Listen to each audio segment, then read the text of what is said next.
யாருக்கு பயப்படக்கூடாது, யாருக்கு பயப்படணும் அப்படின்னு சொல்லி வேதம் அநேக வசனங்களை கொண்டு நமக்கு கற்றுக் கொடுக்கிறது. பிரியமானவர்களே, அசுத்த ஆவிகளுக்கு நாம் பயப்பட வேண்டிய அவசியம் இல்லை. ஏனென்றால் அசுத்த ஆவிகள் ஆத்துமாவை அழிப்பதற்கான அதிகாரம் இல்லாதவர்கள். சரீரத்தை மாத்திரம் அழிக்க வல்லமையுடையது.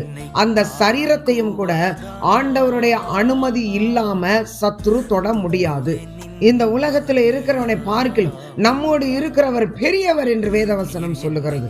நம்மோடு இருக்கிற கர்த்தர் சாதாரணமானவர் அல்ல, அசாதாரணமான காரியங்களை செய்கிறவர், நம்மை கொண்டு செய்கிறவர், வானத்தையும் பூமியையும் உண்டாக்கின சர்வ சிருஷ்டிப்பின் எஜமானன். பிரியமானவர்களே, கல்வாரி சிலுவையில சத்ருவின் தலையை நசுக்கினவர், மரணத்தை ஜெயித்தவர், பாதாளத்தை வென்றவர். மரணமே உன் கூர் எங்கே, பாதாளமே உன் ஜெயம் எங்கே என்று சொல்லி அவர் உயிர் தெழுந்த கர்த்தராய் இருக்கிறார். பாதாளத்தின் திறவுகோல் அவருடைய கரத்தில் இருக்கிறது. சத்ருவுக்கு நியாய தீர்ப்பு செய்ய முடியாது மனுஷங்களை, சத்ருவுக்கு நீதி செய்ய முடியாது மனுஷங்களுக்கு. ஆனா ஆண்டவராகிய கர்த்தர்கிட்ட தான் இருக்குது. அவர் வரும் பொழுது ஒவ்வொரு மனிதனுடைய செயல்களுக்கும் கொடுக்கக்கூடிய தக்க பலனை கொண்டு வருகிற தேவன், பூமியை தீக்கிரையாக்க வல்லமை உள்ள தேவன். பிரியமானவர்களே, ராகாப் சொல்லுகிறாள், வேவு பார்க்க சென்றவர்களிடத்துல, எகிப்து தேசத்திலிருந்து நீங்கள் புறப்பட்ட நாள் முதற்கொண்டு உங்கள் தேவனாகிய கர்த்தர் உங்களுக்கு செய்த காரியங்களை நாங்கள் கேள்விப்பட்டு நாங்கள் திகிலடைந்திருக்கிறோம்.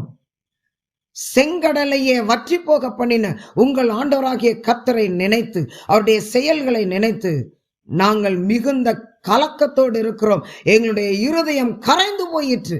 வானத்திலும் பூமியிலும் உங்கள் தேவனாகிய கர்த்தர் ஒருவரே தேவன் என்று சொல்லுகிறாள். பிரியமானவர்களே, நாம் ஆராதிக்கிற ஆண்டவர் அப்பேற்பட்ட வல்லமை உள்ளவராய் இருக்கிறபடியினால அவர் ஒருவருக்கு மாத்திரம் பயப்படுவோம்.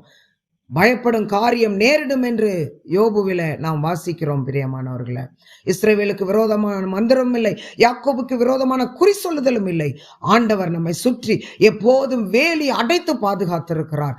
அவரை தாண்டி எந்த பொல்லாங்கனும் நம்மையும் நம்முடைய குடும்பத்தையும் தொடவே முடியாது என்பதை நாம் விசுவாசிப்போம், பரிபூரணமாய் விசுவாசிப்போம். அவருக்கு பயந்து நடப்போம். கர்த்தர் நம்மையும் நம்முடைய குடும்பத்தையும் அளவில்லாமல் ஆசீர்வதிப்பார்.